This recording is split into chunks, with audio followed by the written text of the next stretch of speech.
Um futebol brasileiro forte, com os melhores jogadores do nosso país e do nosso continente desfilando seu talento por aqui. Um jogo bem jogado, num ritmo parecido ao que a gente vê acontecendo nas maiores ligas do mundo. Jogadores mais soltos dentro de campo, porque agora existem menos jogos sem sentido e mais descanso. Técnicos mais valentes, mais livres para apresentar um repertório maior, porque agora há mais tempo para treinar e não existem jogos decisivos antes da hora ameaçando seu emprego. Clubes bem administrados, com maior poder financeiro para ser tudo aquilo que os seus torcedores querem que eles sejam. Uma seleção brasileira verdadeiramente protagonista no cenário mundial, que tem dentro de casa, no seu próprio país, toda a base que precisa para que o seu nível de atuação se mantenha ao longo do tempo. Você já deve ter sonhado com tudo isso, mas aí você cai na real, olha em volta e vê que nada disso existe. Parece um cenário desolador e da forma como as coisas são hoje, de fato é, não tem conserto. Mas e se eu te disser que é possível construir um cenário para o futebol brasileiro em que ninguém perde e todos, absolutamente todos, ganham? Onde os clubes ganham, onde a seleção ganha, os jogadores ganham, os técnicos ganham, os torcedores, onde todos nós ganhamos. É claro que essa transformação profunda do futebol brasileiro só vai ser possível no dia em que muitas coisas acontecerem. Os clubes precisam ter uma gestão mais profissional, as federações estaduais precisam fazer bem o seu trabalho, porque elas vão deixar de ser um incômodo e começar a ser a solução para os nossos problemas. E eu sei como isso pode parecer uma loucura agora, mas daqui a pouquinho você já vai entender o que eu estou querendo dizer. A CBF precisa cuidar do que realmente importa para ela, que é a seleção nacional e mais uma ou outra coisinha, sendo que a principal é fazer a coordenação das federações e garantir que as melhores práticas locais, estaduais, sejam disseminadas pelo Brasil inteiro. Essas e várias outras coisas vão ser necessárias para que um espetáculo melhor seja apresentado a todos. Tudo isso vai ser necessário para que o futebol brasileiro seja um produto mais valioso para o mercado, trazendo mais dinheiro, pagando melhor todos os profissionais envolvidos nele e fazendo o nosso país crescer cada vez mais dentro de campo. Mas de todas essas questões que precisam ser resolvidas, existe uma que engloba todas as outras. Existe uma que pode ser o primeiro passo para a gente começar a resolver esse quebra-cabeça. É como se fosse um sistema de incentivos, numa definição que a gente pegou do grande Theo Benjamin, que foi uma das pessoas que nos ajudaram demais a elaborar essa proposta para vocês. Theo Benjamin, André Kfouri, Bruno Formiga, Rafael Oliveira, Rodrigo Capello, Josa Novales, Carlos Salvador, Jorge Luiz Filho e tantas outras pessoas que pensam o futebol brasileiro de maneira diferente, com mais profundidade e que nos ajudaram a traçar as linhas gerais dessa proposta aqui com vocês. Com essa proposta, com esse primeiro passo, começa a acontecer uma mudança muito mais profunda em todo o resto. É a partir disso que tudo vai ficar muito mais fácil.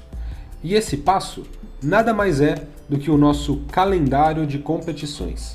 Um calendário que hoje é completamente sem sentido, completamente anacrônico, um calendário em que os grandes têm jogos de mais e os pequenos têm jogo de menos, onde você passa um ano inteiro competindo sem ter tempo de se preparar para o que realmente importa, está simplesmente tudo errado. Como qualquer proposta que busca melhorar as coisas, é claro que para muitos isso aqui vai significar uma ruptura, algum tipo de trauma e tal. Muitos também vão dizer que ainda é impraticável, que precisa da boa vontade de clubes, de federações, da CBF, de rede de televisão e tudo mais, numa união que não parece muito próxima de acontecer. A gente concorda com isso. Falta estrutura para dar sustentação a essa ideia nesse momento. Mas vocês também concordam que sem ideias é que a estrutura não vem mesmo, né? Se com ideias já é difícil, imagina sem ideia nenhuma. O pior erro que a gente pode cometer é deixar de imaginar como tudo poderia ser diferente. É deixar as coisas como estão, não propor nada, não tentar mudar nada. E esse erro a gente não vai cometer. A gente precisa dar um jeito nisso. Para chegar lá, para a gente começar a caminhar em direção a esse calendário do futebol brasileiro do século XXI, são muitos detalhes. E eles são tantos que eu resolvi até facilitar a sua vida e resumir tudo o que você vai ver aqui numa imagem que explica exatamente como é que esse calendário todo vai funcionar. Tem um link logo aí embaixo no começo da descrição desse vídeo e você só precisa clicar nele para ter acesso ao que eu preparei para você. É um material de apoio para você ter um olhar panorâmico sobre essa nossa proposta. Aqui você vai acompanhando passo a passo e lá você vai ter uma visão do todo para não se perder em nenhum momento. É só clicar aí e baixar. Além disso, ao final desse vídeo, eu também tenho um convite para te fazer. Eu vou te apresentar o Cfut+, onde você vai poder começar a conviver com conteúdos como esse todos os dias. Assim que você clicar no primeiro link da descrição desse vídeo para pegar o material de apoio, você já vai começar a entender melhor tudo que vai ser o Cfut+ também.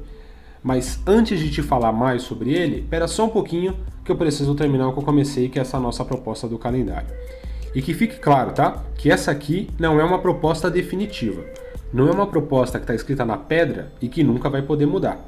Na verdade, se você falar que tem um ou outro ponto que a gente podia melhorar, a gente provavelmente vai concordar com você. Tudo pode melhorar. E é exatamente para isso que a gente está aqui.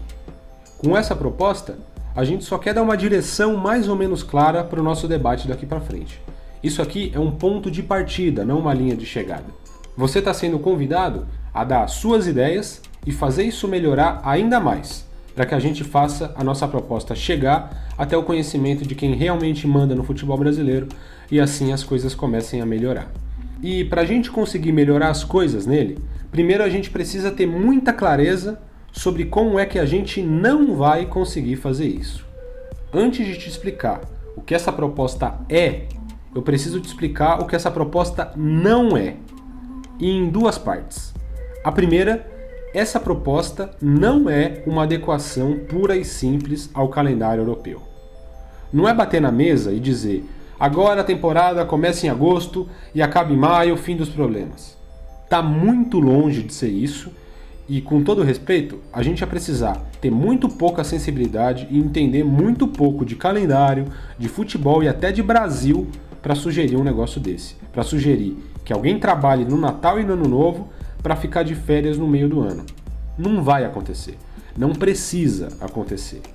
E mais do que isso, a gente precisa entender por que é que os calendários esportivos de cada país são como são. Não é definir que começa no mês tal e acaba no mês tal porque sim, porque eu quero. É por questões de clima, de estação do ano, de mercado, do que for. Na Europa, faz todo sentido a temporada começar no meio do ano. Porque lá no hemisfério norte, o verão é no meio do ano. É o período que eles têm para aproveitar o sol em temperaturas altas na maior parte do tempo. Aqui, no hemisfério sul, o verão é na virada de um ano para o outro. Então é óbvio que as férias precisam acontecer nessas viradas de um ano para o outro. A nossa temporada começa na parte final do nosso verão, em janeiro, fevereiro, e a temporada deles começa na parte final do verão deles, em julho e agosto. Tudo está exatamente como deveria estar. Os dois tipos de calendário respeitam exatamente a mesma lógica. Não é isso que precisa mudar. A segunda parte das coisas que essa proposta não é que ela não é o fim dos campeonatos estaduais. Aliás, é exatamente o contrário. A existência dos estaduais é a solução para os nossos problemas. Soa como se fosse um absurdo, até porque em tudo quanto é visão por aí, a gente só ouve falar na necessidade do fim dos estaduais e tal. Mas a verdade é que não. Sabe aquela frase? Para cada problema complexo, sempre existe uma solução simples, elegante e completamente errada? Propor o fim dos estaduais é exatamente isso. Porque pensa comigo, o nosso país tem 8 milhões e meio de quilômetros quadrados. 8 milhões e meio de quilômetros quadrados. Enquanto isso, a Europa inteira, se a gente tirar a Rússia e a Groenlândia, tem 7 milhões e meio de quilômetros quadrados. O nosso país tem, sozinho, 1 milhão a mais de quilômetros quadrados do que o continente europeu inteiro. E é sério que a solução é não ter estadual? É fazer exatamente o que eles fazem? Não é assim que a gente vai resolver os nossos problemas. Os estaduais não precisam acabar. O que eles precisam é de uma reformulação completa. O que eles precisam é deixar de ser um estorvo para os grandes e uma competição de poucos meses para os pequenos. Porque foi nesse ponto que a gente chegou. Uma competição de 3 meses é muito maior do que devia ser para quem joga outras coisas e muito menor do que devia ser para quem não joga mais nada. Esse é o nosso problema. É esse nó que a gente precisa desatar no futebol brasileiro. Para fazer isso, não adiantam ideias isoladas. Não adiantam as ideias que não se conectam entre si e que não resolvem o problema por completo. Enquanto não for feita uma reformulação de verdade no calendário do nosso futebol, é como diz o André Kfouri: qualquer medida em busca de melhora, por mais bem intencionada que seja essa medida, ela não vai passar de um band-aid em cima de uma fratura exposta. E é essa reformulação por completo que está aqui, bem na sua frente, a partir de agora.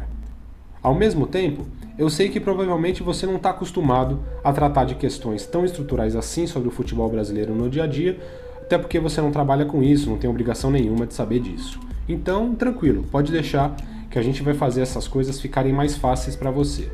Se um presidente de um clube, de uma federação, se a CBF chegar aqui querendo entender exatamente como é que isso vai ser na prática, sem nenhum problema. A gente passa o tempo que for necessário lá com eles, explicando detalhe por detalhe cada coisinha que precisa acontecer para que essa nossa proposta seja possível. Mas aqui, nesse vídeo, a gente não precisa falar tudo. A gente vai simplificar. O que a gente quer é te trazer para dentro dessa conversa. Para a gente montar todo esse quebra-cabeça do futebol brasileiro, vamos entender primeiro o que é cada uma das peças dele. A primeira, férias. Quem trabalha no futebol é um profissional como qualquer outro e precisa descansar. Precisa de férias, pelo menos 30 dias para todo mundo. Pré-temporada, porque os times precisam se preparar para os jogos que vão ter. Recondicionamento físico depois das férias, tempo para relembrar conceitos de jogo, tempo para começar a absorver conceitos novos e por aí vai. E estaduais. Cada estado vai ter o seu, com as federações tomando conta deles como já acontece hoje.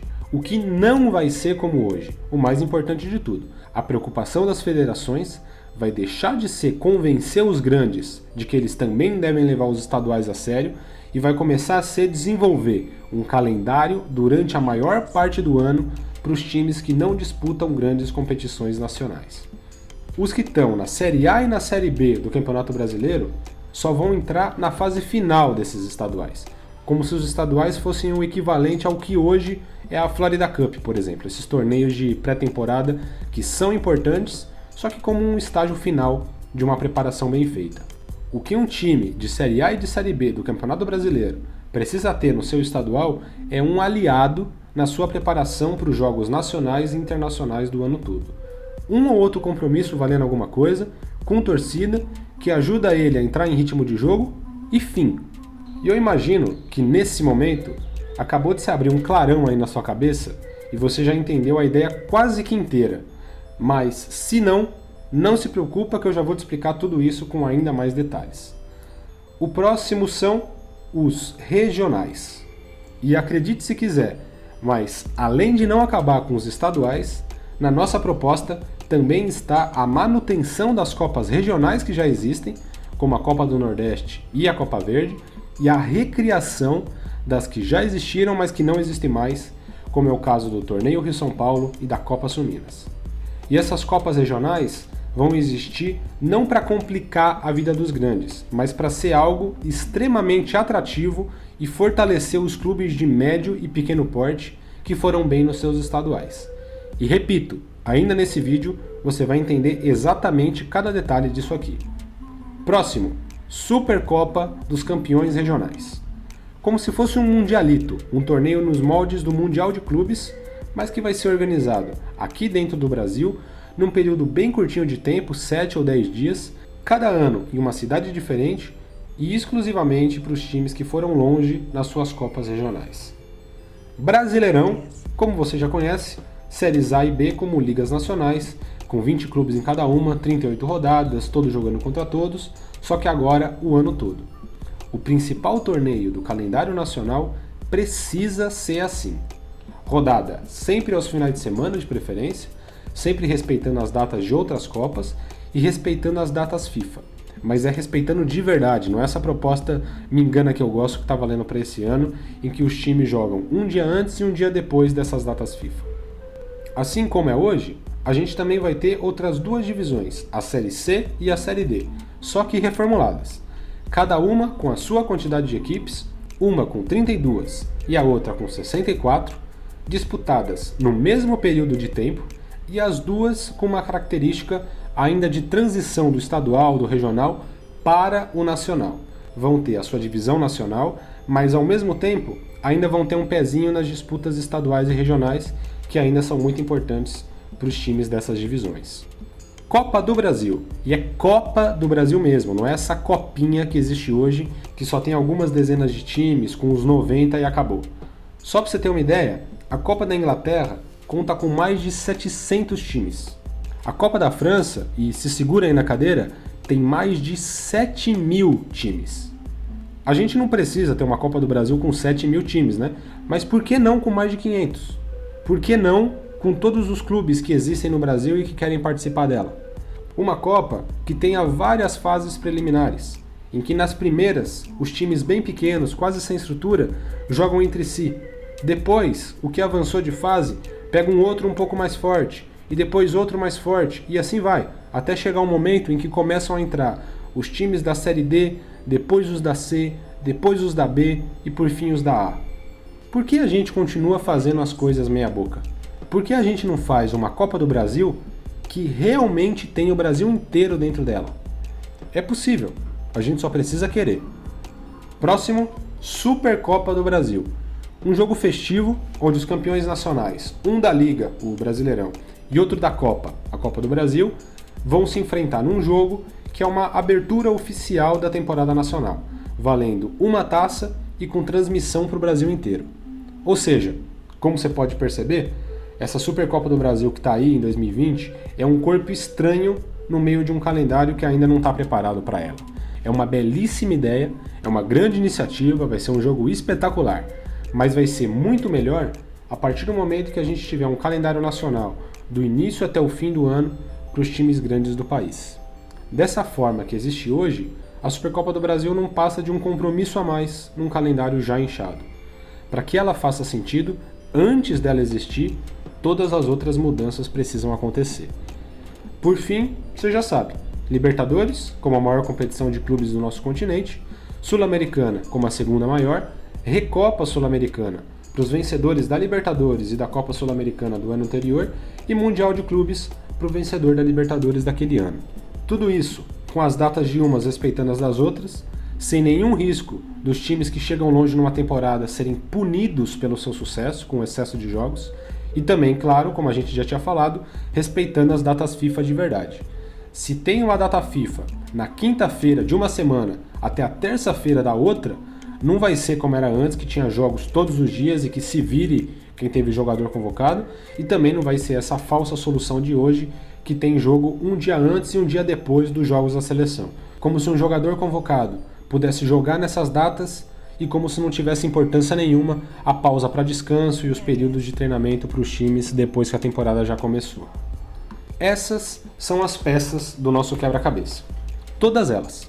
Mas como é que a gente junta tudo isso? Como é que a gente estrutura um calendário do início até o fim do ano, seguindo todas essas regrinhas que a gente contou para você? Bom, começando pelo começo, o ano tem 365 dias. Nesse ano de 2020 especificamente, por ser um ano bissexto, tem 366. Esses 365, 366 dias dão umas 52 semanas. 52 semanas e uns quebradinhos. O que significa que a gente sempre tem 104 datas disponíveis do dia 1º de janeiro até o dia 31 de dezembro, se a gente considerar como data disponível sempre as quartas e os domingos. Por um acaso, nesse ano, por causa daqueles números quebrados das 52 semanas e alguma coisa, em 2020 não vão ser 104 datas, vão ser 105. Vamos ter 105 quartas e domingos no total em 2020.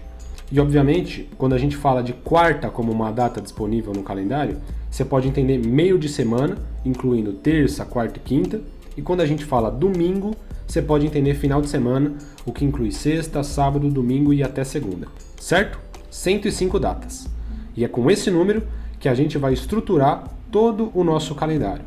Você está lembrado de tudo que tem nesse calendário, né? Respeitar as datas FIFA, férias e pré-temporada, dentro da nossa proposta, organizar as datas de estaduais, regionais, Supercopa dos Campeões Regionais, Brasileirão, Copa do Brasil e Supercopa do Brasil, e tudo isso seguindo as datas já definidas de Libertadores, Sul-Americana, Recopa Sul-Americana e Mundial de Clubes. E eu falo seguindo as datas já definidas porque quem organiza essas competições internacionais são a Conmebol aqui no nosso continente e a FIFA no mundo todo. Não é muito razoável a gente propor mudanças que não estão no nosso alcance. A gente propor mudanças em competições que estão nas mãos de outras entidades. A gente até tem a nossa opinião sobre elas, mas aqui isso não importa muito. As datas são o que são e a gente vai respeitar, certo?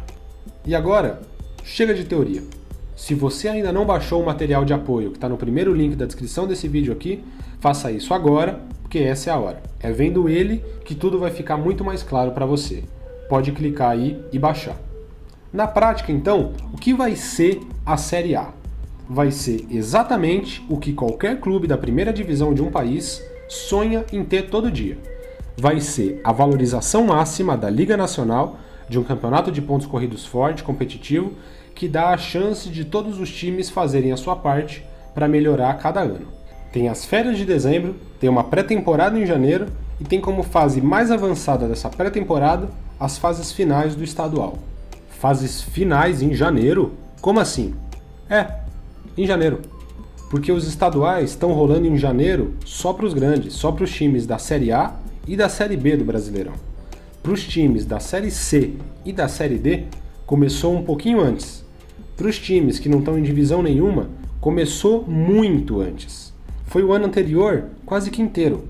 Só não dá para dizer inteiro porque cada estado tem a sua própria realidade, a sua própria quantidade de times, cada federação tem a sua própria preferência de formato de competição, mas vai ser praticamente isso. Está na mão dessas federações organizarem campeonatos estaduais o ano inteiro do jeito que quiserem. Com 10 times, com 20 times, com 30, com 50, com 100, não importa. Elas é que mandam. Os clubes entendem o que é melhor para eles, as federações vão organizando tudo isso, o futebol do interior, dos times menores de todo o Brasil, vai se fortalecendo e assim a elite do futebol brasileiro também vai se fortalecendo.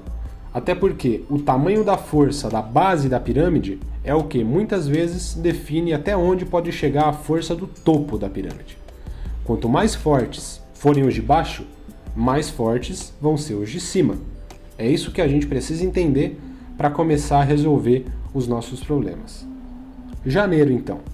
Pré-temporada, time se preparando, expectativa crescendo, e no finalzinho do mês, antes da temporada começar, porque não é para existir pressão nenhuma nos grandes aqui, vamos para as fases finais dos estaduais. Todos os times que não estão em nenhuma divisão do Brasileirão brigaram durante o ano anterior inteirinho.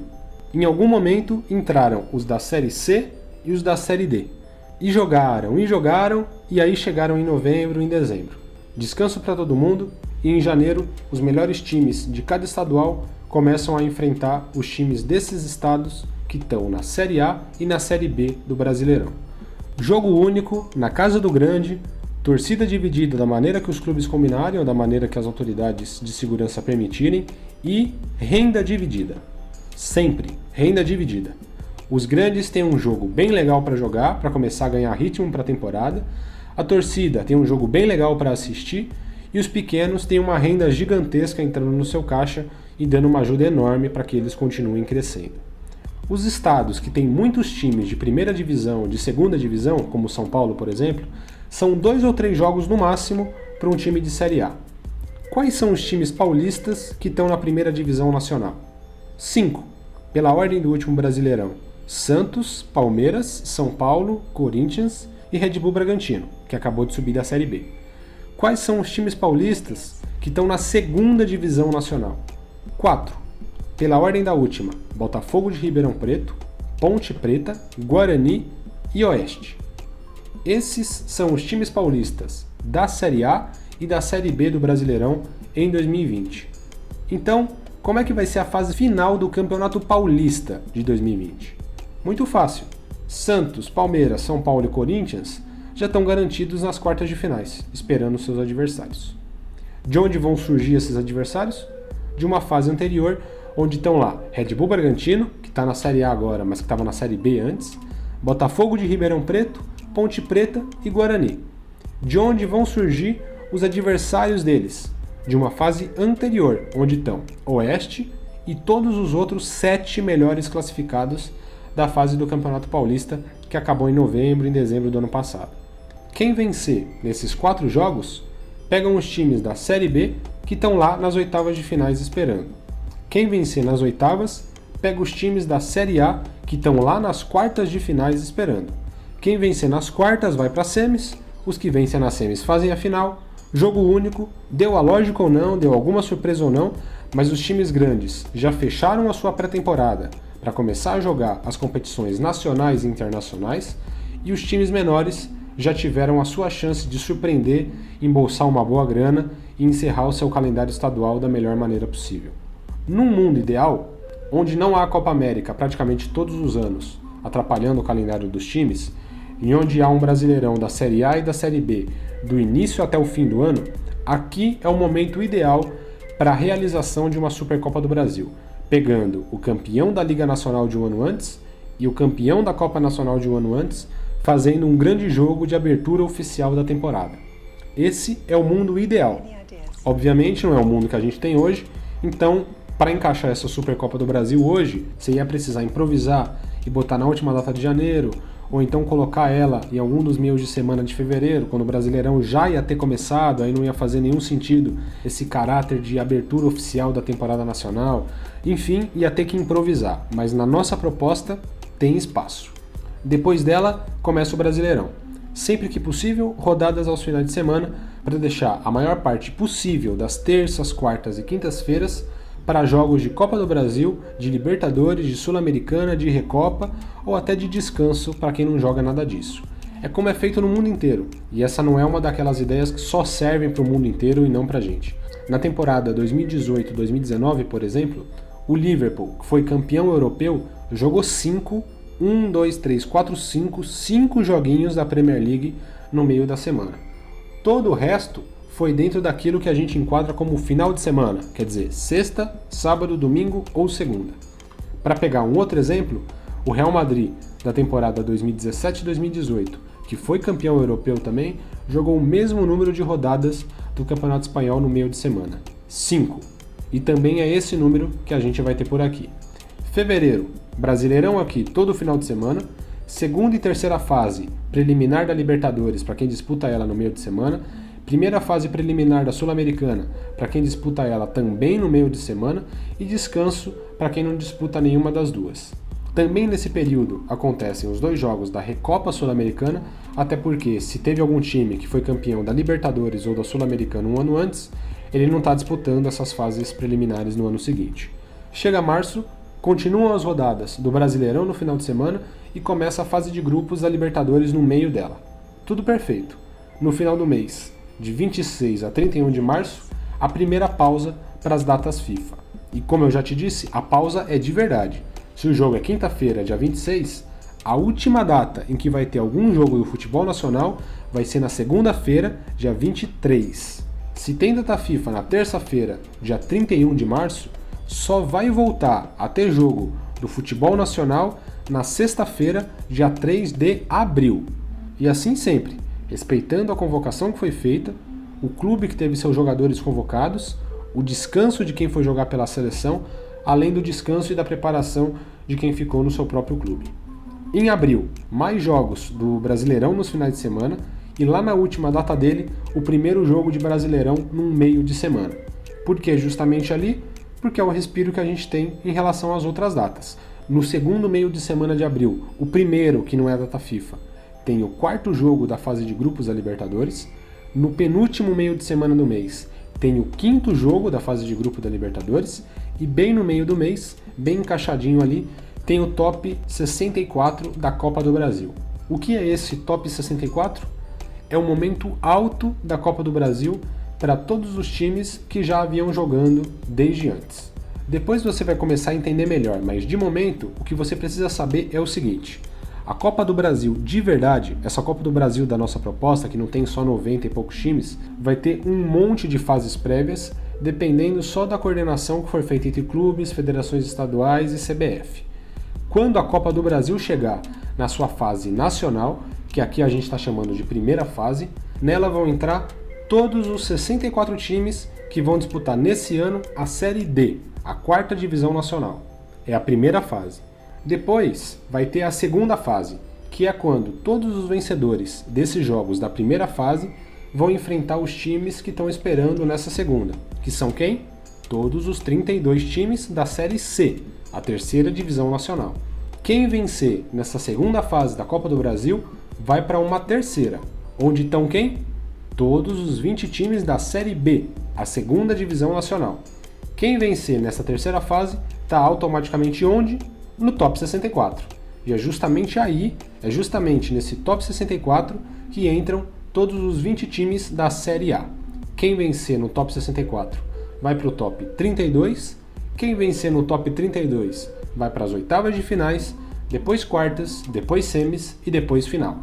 Primeira fase, segunda fase, terceira fase, top 64 e top 32, jogo único. Sorteio de mando de campo, divisão de torcidas da forma que os clubes quiserem ou da forma que as autoridades de segurança deixarem e divisão igualitária da renda. Os dois clubes de cada jogo, mandante e visitante, recebem 50% da renda cada um. Empatou, pênaltis, resolve ali mesmo e vamos para a próxima fase. Oitavas de finais, 2 jogos, ida e volta. E quem vencer está nas quartas. Quartas, ida e volta também. Semis, ida e volta também. E final com jogo único.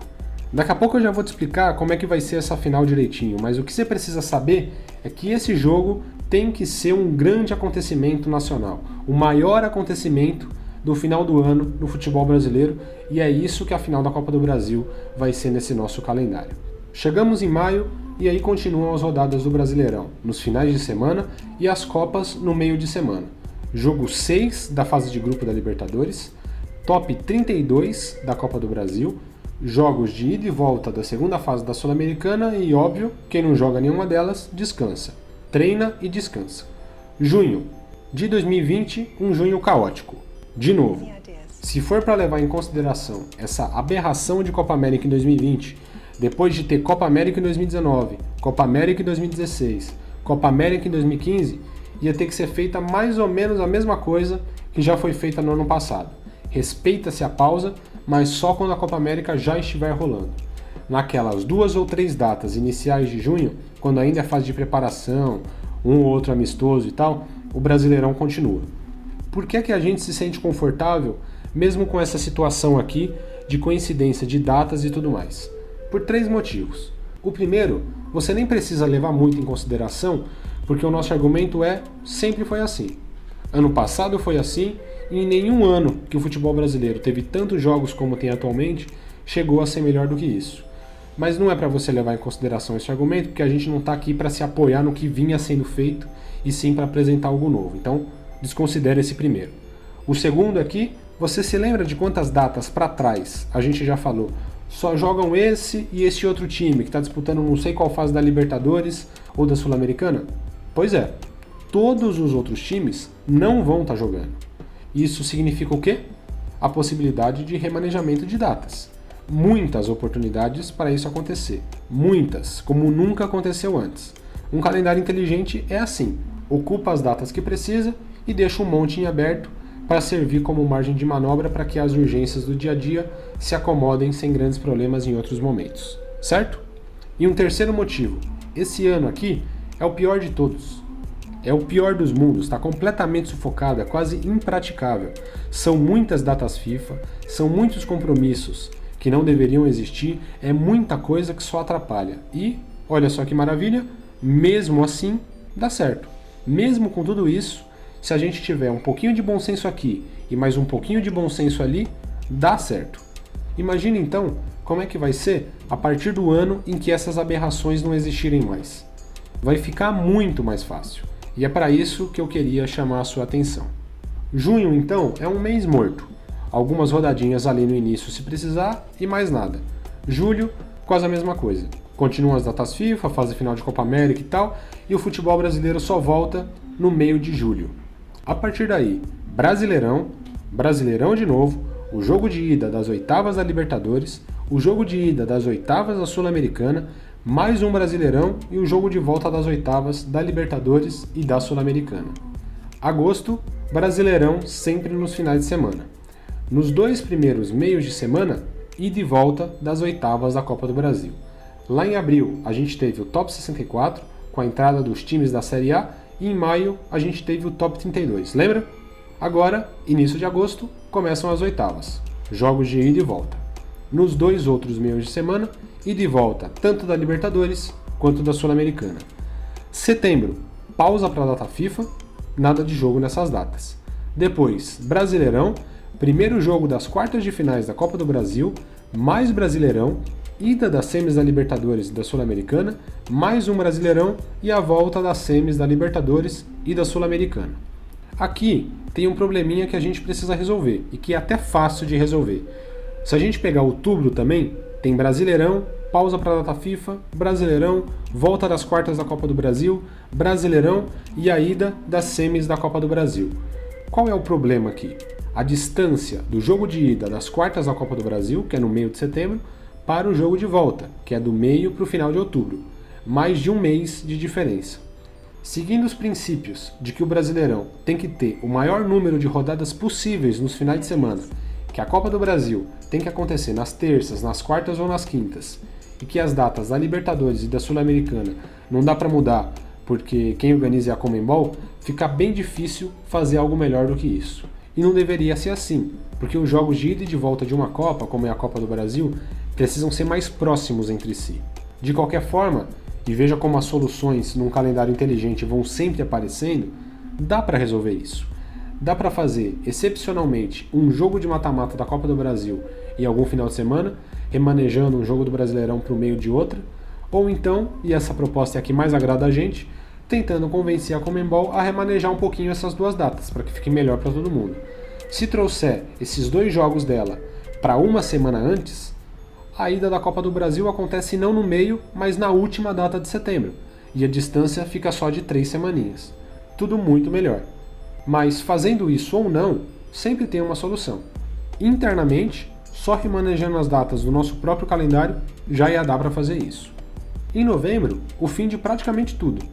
Antepenúltima rodada do Brasileirão, jogo de volta da semifinal da Copa do Brasil, só uma semaninha depois do jogo de ida, a final da Sul-Americana para quem tá nela, uma pausa para a data FIFA, na volta já tem a final da Libertadores para quem tá nela, e na última quarta e no último domingo do mês, a penúltima e última rodada do Brasileirão. E de novo, veja as datas possíveis de remanejamento. Ah, não dá para jogar numa quarta e no domingo as últimas 2 rodadas do Brasileirão. Tudo bem, a gente também acha isso. Mas a gente só quis te mostrar como sempre é possível encaixar as datas num lugar que faz sentido. Se não tem time brasileiro na final da Libertadores, remaneja a data para o final de semana anterior. Se não tem time brasileiro na final da Sul-Americana, pode remanejar a rodada até para o final de semana antes da pausa para a data FIFA. Opções tem aos montes. E, é claro, mesmo que tenha time brasileiro nessas finais, todos os outros jogos da rodada podem ser remanejados para essas datas. E aí só fica o time finalista tendo que jogar nesse meio de semana que a gente está sinalizando aqui. Tudo cabe, tudo é possível e vai dar certo de qualquer jeito. Em dezembro, como você já sabe, férias e Mundial de Clubes, se tiver algum time lá, mas a grande maravilha está antes disso. No primeiro final de semana de dezembro, e eu falo nesse caso 2020, claro, porque o importante é só que aconteça sempre no final de semana seguinte à última rodada do Brasileirão, mas no primeiro final de semana de dezembro, a grande final da Copa do Brasil.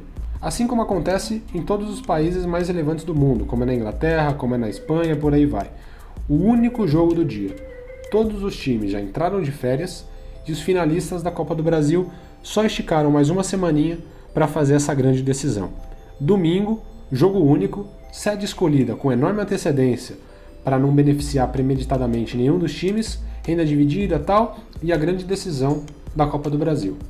Domingo, porque um dia antes, no sábado, no mesmo lugar, no mesmo estádio, também em jogo único, também com renda dividida e tudo mais, vai acontecer um outro jogo com os nervos à flor da pele. Porque vão mudar as regras de acesso e de rebaixamento em todas as divisões do Brasileirão. E da Série A para a Série B, isso vai ser ainda mais empolgante, porque vai começar a fazer com que 2 times disputem para ver quem é que vai jogar na elite do futebol brasileiro no ano seguinte. Não vão mais cair 4 times da Série A para a Série B. Em nenhum lugar do mundo é assim e nem aqui deve ser assim. Na Premier League, na Liga Espanhola e na Série A italiana, 3 são os times que caem. Direto, 3 caíram e acabou. Na Bundesliga e na Ligue 1, e é esse modelo que a gente deveria adotar aqui também, 3 podem cair. Os 2 últimos caem direto, tudo bem, e esse terceiro, que ficou na zona de rebaixamento, disputa com o terceiro melhor da Série B para ver quem é que joga na Série A no outro ano. Por que fazer assim? Por muitos motivos. Daria para passar horas aqui explicando como é que isso deixa a elite do futebol nacional ainda mais seleta, ainda mais forte, ainda mais competitiva. Mas vamos resumir tudo em alguns pontos. Primeiro, como eu já te falei, as principais ligas do mundo são assim e essa é uma daquelas ideias boas que a gente deveria seguir. Segundo, porque o nosso histórico reforça que essa é a atitude mais correta a ser tomada. Se você pegar os últimos 5 anos do Brasileirão, por exemplo, vai ver como isso é completamente justificável. Nos últimos 5 anos, pelo menos 2 dos clubes que subiram da Série B para a Série A em cada ano caíram de volta para B já no ano seguinte. Pelo menos 2. A metade. Em um desses 5 anos ainda, foram 3 os times que caíram. Subiram no ano e na sua primeira temporada de volta já caíram de novo. E um detalhe, dos que subiram da segunda divisão e conseguiram permanecer na Série A depois da sua primeira temporada, houve casos em que 1 ou 2 temporadas depois, lá estavam eles caindo também. Dos 20 times que subiram, 13 já caíram. Simplesmente 65% dos times que subiram para a Série A nesses anos já estão de volta na Série B. É um bate-volta constante. E o terceiro motivo, se é que você ainda precisa de algum para entender por que é necessária essa mudança nos acessos e descensos de uma divisão para outra, é que precisa existir um equilíbrio interno entre elas. No Brasil, atualmente, caem 4 times da Série A para a Série B, caem 4 times da B para C e caem 4 times da C para D. Isso está completamente errado. As coisas não deveriam ser assim num campeonato que valoriza os seus acessos e que dá oportunidade para os que vêm lá de baixo, ao mesmo tempo em que exige mais dos que querem chegar lá em cima. Não existe equilíbrio interno nenhum nesse modelo atual e essa é uma mudança que precisa acontecer urgentemente. Nesse nosso modelo, por exemplo, por mais que eu não queira ficar me aprofundando muito nisso agora, e eu prefira te explicar mais sobre a Série B, a Série C e a Série D quando chegar o momento delas nessa apresentação aqui, deixa eu já traçar para você o panorama geral de como vai ser. Aqui, na nossa proposta, na Série A, 20 times. Só 3 vão cair para B, sendo que o menos pior desses 3, digamos assim, ainda vai disputar com o terceiro melhor da Série B para ver se ele cai mesmo ou não. Na Série B, também 20 times. 2 sobem direto para A e o terceiro melhor da Série B disputa com o terceiro pior da Série A para ver quem é que fica na A e quem fica na B na outra temporada, e 4 caem para C. Na Série C, 32 times. 4 sobem para B e 8 caem para D. Na Série D, 64 times. 8 sobem para C e 16 caem dessa Série D, ou seja, perdem a sua divisão nacional e passam a ficar só nos seus torneios estaduais e regionais o ano todo. Depois, claro, por esses mesmos estaduais e regionais, eles vão brigar para ver se vão jogar a Série D de novo. Faz todo sentido, não faz? Valorização das divisões mais altas, progressivamente mais oportunidades para as divisões mais baixas e muito mais equilíbrio entre elas. Para as divisões de baixo, mais times sobem e mais times caem. Para as divisões de cima, menos times sobem e menos times caem. Tudo como deveria ser. É assim que as coisas vão começar a dar certo aqui.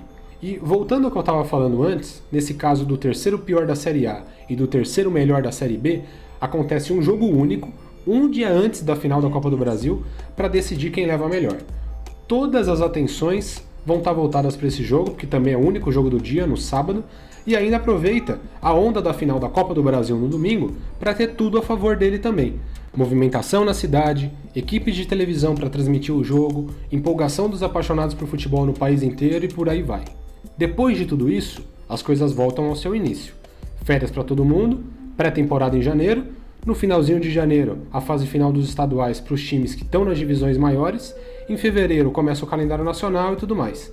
Simplesmente não tem como ser melhor do que isso. Se em algum momento ficou alguma dúvida para você, Lembre-se que você pode esclarecer tudo com o material de apoio que a gente deixou para você aí embaixo na descrição desse vídeo. É só clicar no primeiro link e baixar gratuitamente. E para ficar ainda mais claro, vamos pegar um time brasileiro da Série A e ver como é que ia ser o ano dele na prática. Sei lá, vamos começar pelo exemplo mais extremo, Flamengo. O Flamengo, que foi campeão do Brasileirão e da Libertadores em 2019 e que por isso agora vai participar de Supercopas, de Recopas e tal. No nosso calendário de 2020, se ele fosse campeão carioca, jogasse a Supercopa do Brasil, jogasse a Recopa Sul-Americana, passasse por todas as fases mata-mata da Copa do Brasil e chegasse até a final dela, se fosse campeão da Libertadores de novo, se jogasse o Mundial de Clubes e chegasse na final dele de novo, depois ainda de todas as 38 rodadas do Brasileirão, depois de tudo isso, ele jogaria 68 jogos no total.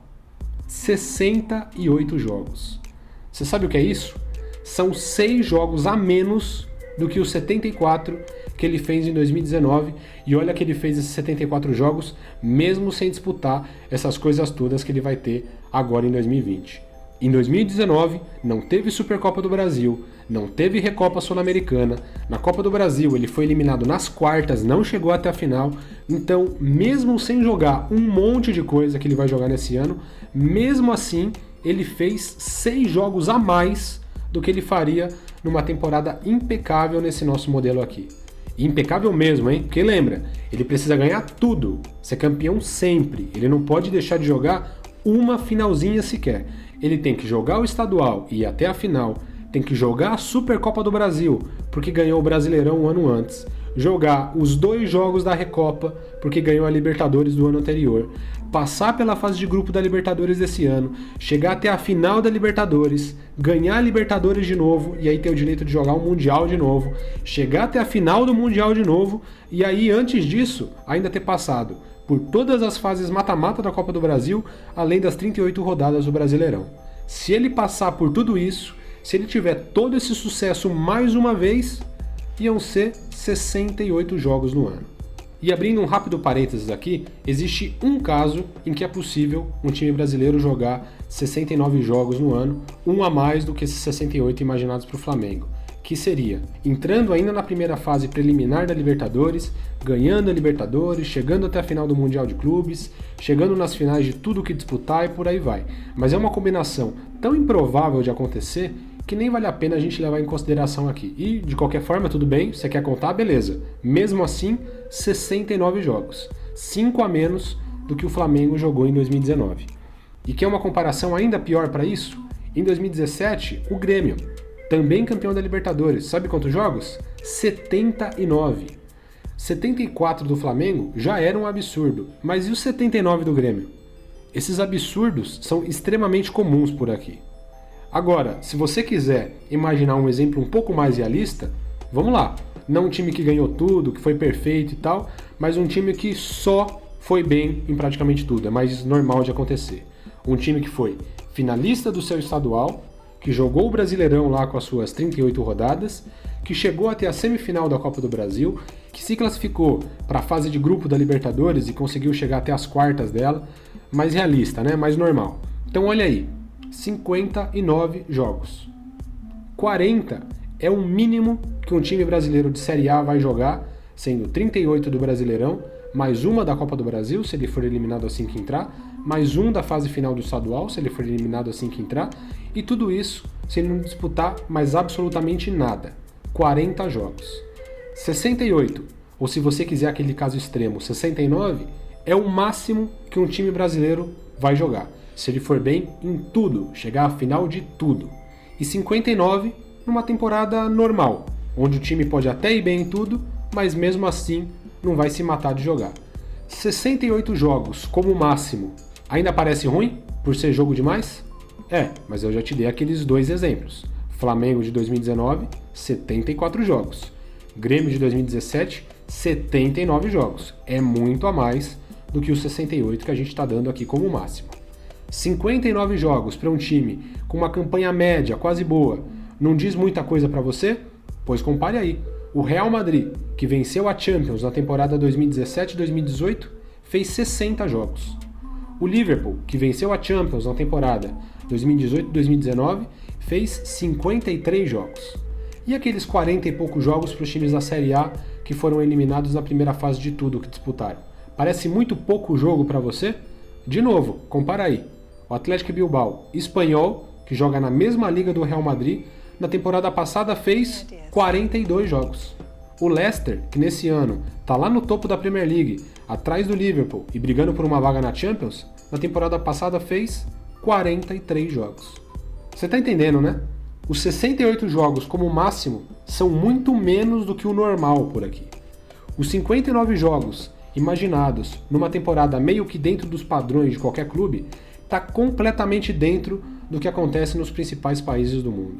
E os 40 e poucos jogos para os times brasileiros que são eliminados de tudo que disputam logo no começo também está em linha com a realidade dos clubes de médio e de pequeno porte dos países de ponta da Europa, como Inglaterra, Espanha, etc. Além disso, tem uma questão que precisa ficar muito clara aqui, que é quase uma reeducação mesmo, acho que a palavra é essa, uma reeducação pela qual o torcedor brasileiro precisa passar. Jogar mais não significa jogar melhor. Aliás, na maioria dos casos, jogar mais significa justamente o contrário. Quanto mais você jogar, pior vai ser o seu desempenho. E por que eu falo isso? Em primeiro lugar, porque não são tão poucos jogos assim. Você já viu um comparativo dos jogos projetados aqui no Brasil com o que já acontece no mundo todo. Esse problema, essa questão, não é uma questão verdadeira. Segundo que, pensa um pouquinho, a escassez de jogos valoriza o espetáculo. Vai ter mais descanso, então o jogador vai estar melhor fisicamente, vai sofrer menos com lesões, os técnicos vão poder repetir as suas escalações ideais com muito mais frequência, vai ter mais tempo para treinar, então os times vão tender a jogar melhor e a fazer um espetáculo melhor. O intervalo de tempo entre um jogo e outro vai ser maior, então a expectativa dos torcedores também vai ser maior e na prática isso vai se traduzir em mais público nos estádios e mais audiência na TV. No fundo, como tudo na vida, menos é mais. E você não precisa acreditar no que eu estou dizendo. Por que você não presta atenção no que disse Fernando Manuel, o executivo que cuida dos direitos esportivos da Globo? Essas palavras foram ditas numa entrevista recente para o jornalista Rodrigo Capello, que é um desses profissionais de alto nível que ajudaram a gente a preparar essa proposta aqui para você. Jogar demais tem efeitos negativos de natureza esportiva e comercial. Um jogo de futebol ou um produto de entretenimento pode e deve valer mais à medida que ele for raro. Você pode gostar ou não gostar da Globo, você pode achar ela culpada por tudo ou sem culpa nenhuma pelas mazelas do futebol brasileiro, você pode ter a opinião que você quiser sobre qualquer um e sobre qualquer assunto, mas não dá para fingir que isso não é verdade. É a simples lei da oferta e da procura. Se eu quero uma coisa e tem opções demais, essas opções todas, que são muitas, valem menos. Se eu quero uma coisa e eu não encontro essa coisa de jeito nenhum, no dia em que eu me deparar com ela, eu vou pagar o preço que for, porque é um negócio raro, é escasso, não está disponível o tempo todo.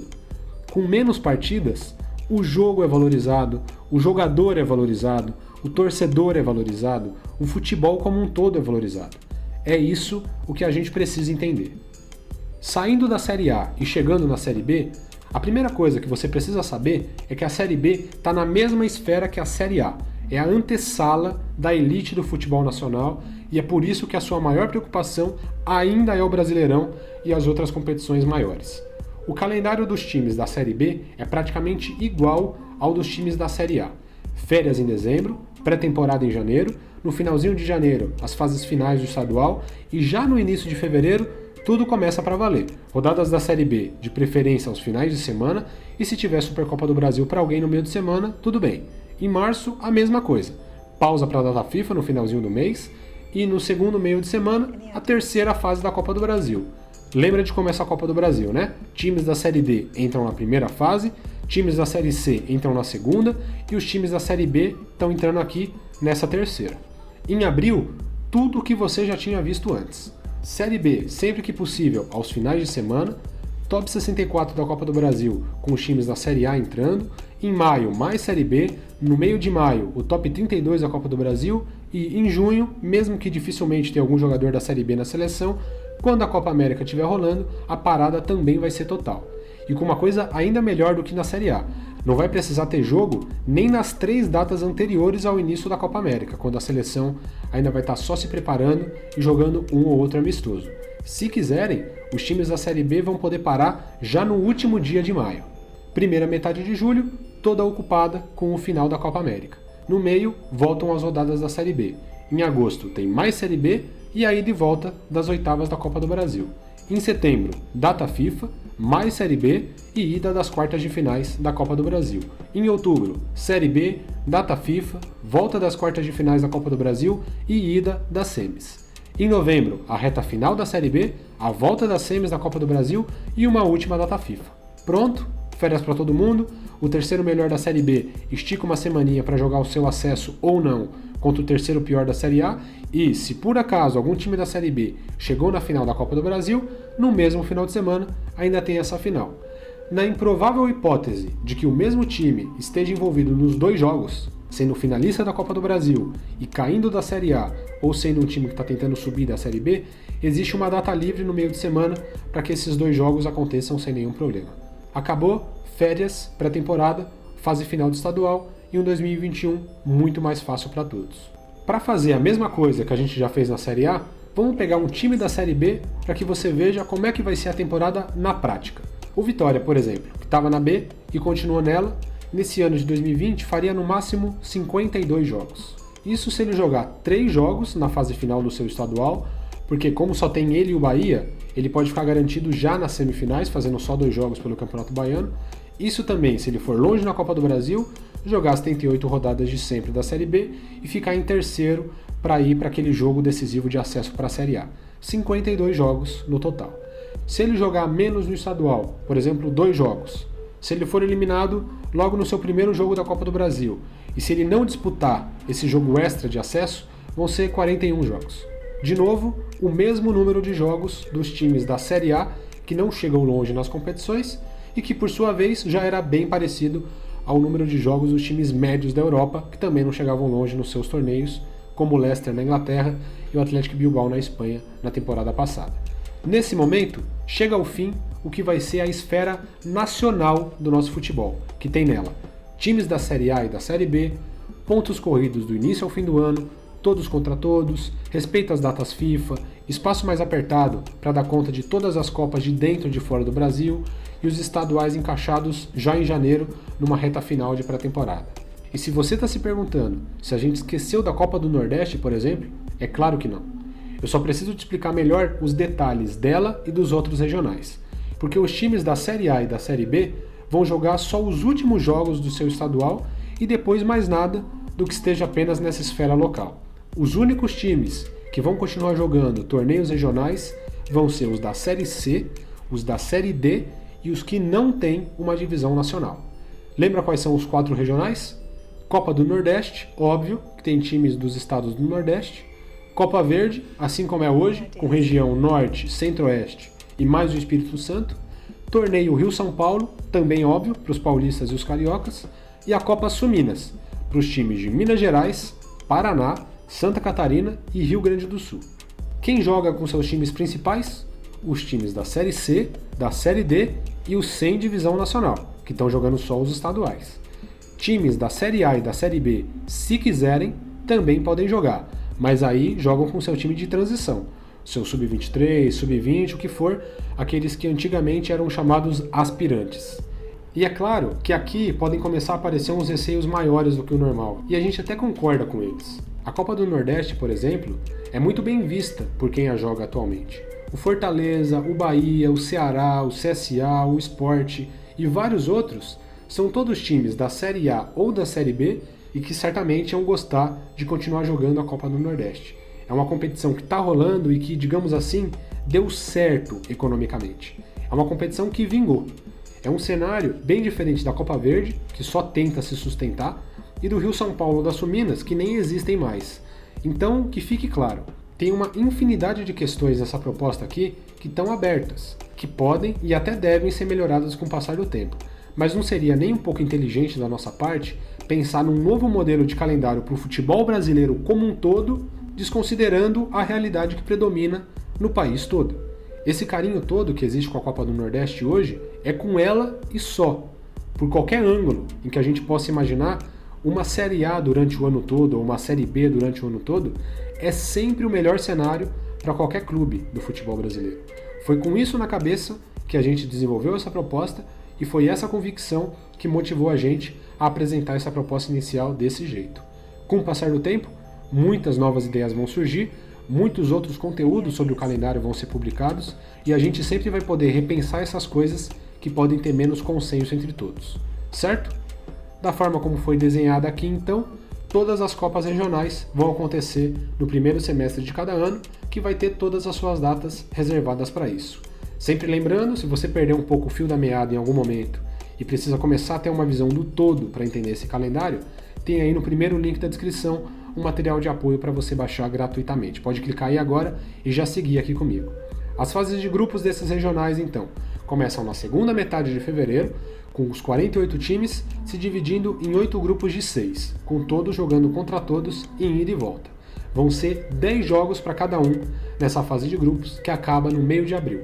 O melhor de cada grupo vai se classificar para a fase mata-mata, começando um final de semana depois e sempre em ida e volta, quartas, semis e final. Acabou maio, acabaram também os regionais. Em junho, férias para todo mundo, menos para alguns. Para ser mais preciso, menos para 8.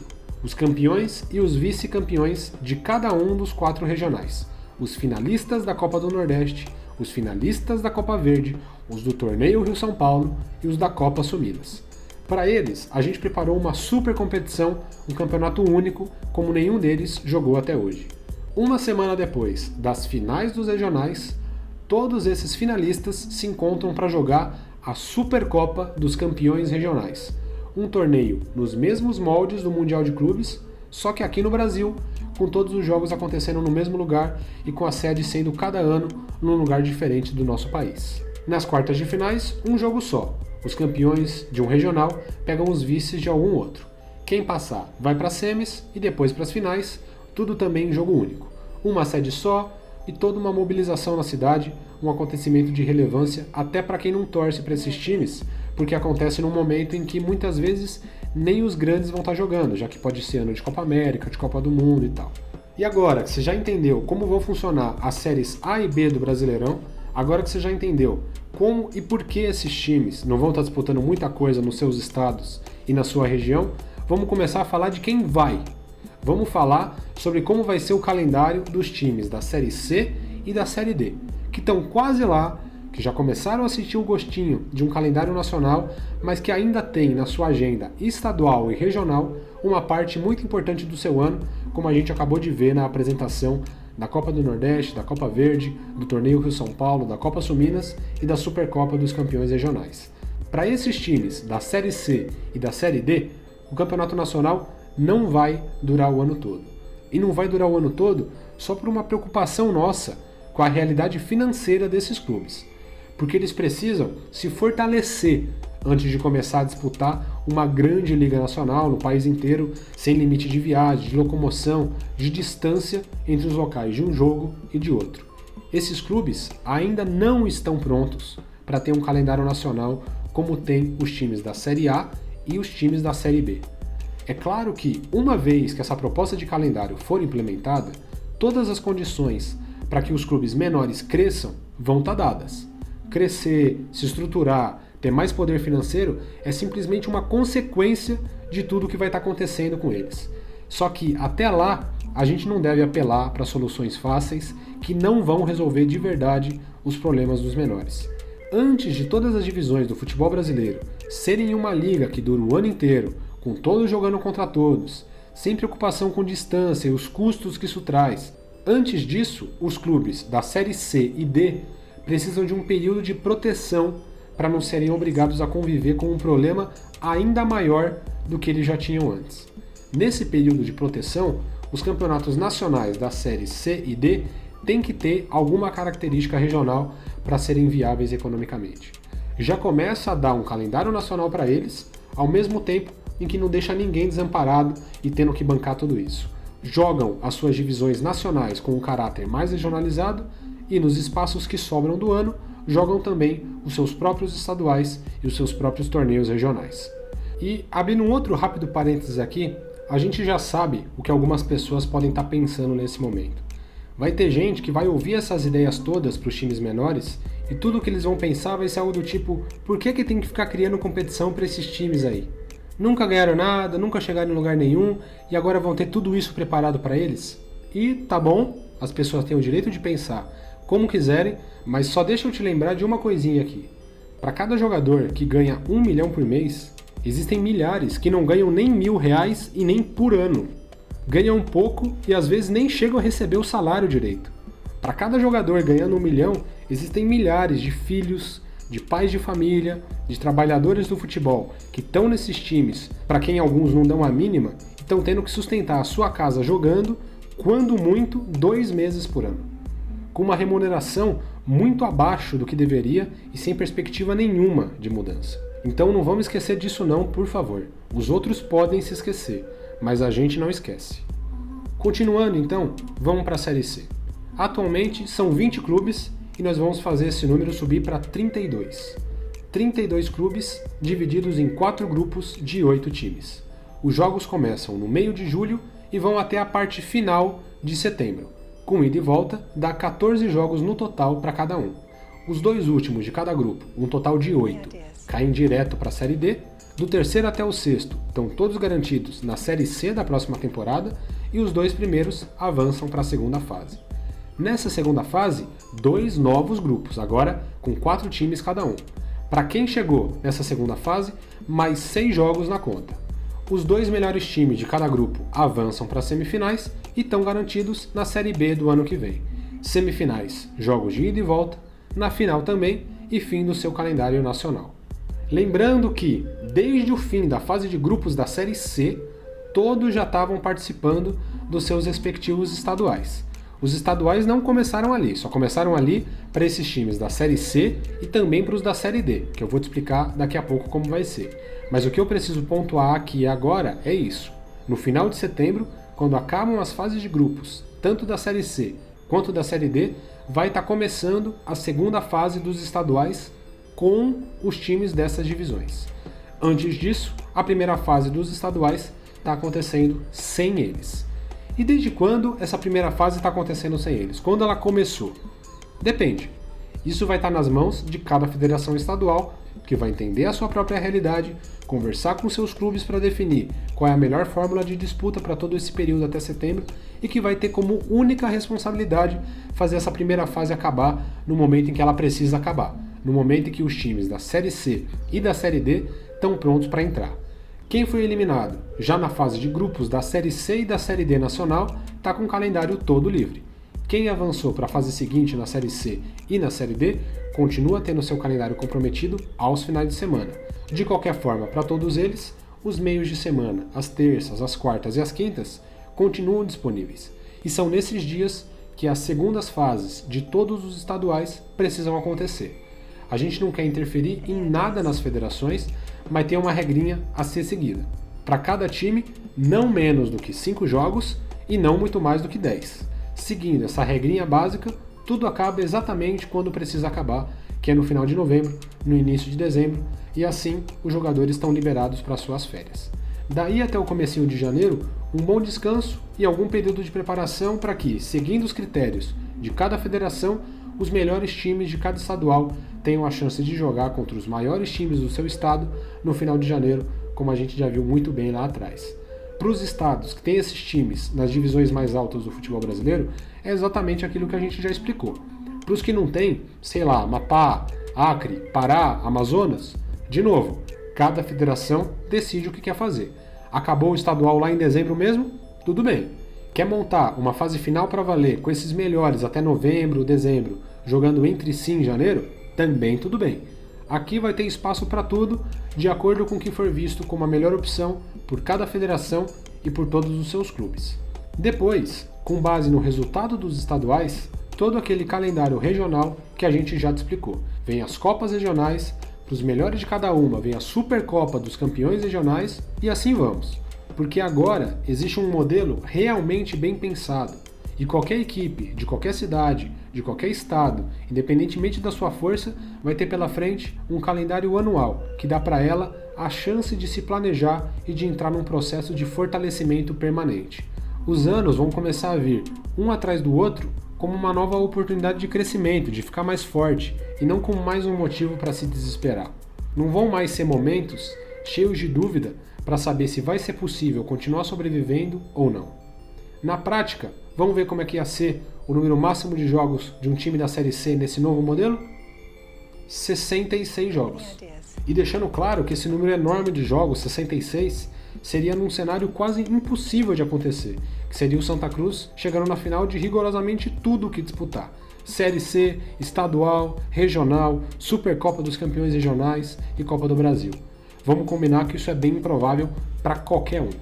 Da mesma forma que esse é o cenário que vai ser encontrado pelo Santa Cruz e pelos outros times da Série C, algo muito parecido é o que vai existir para todos os times da Série D, que vai ter o mesmo número de datas, que vai acontecer no mesmo período de tempo, que também vai ter a sua fase de grupos começando no meio de julho e indo até a parte final de setembro, mas com a única diferença de que vai ter o dobro de times, 64 no total.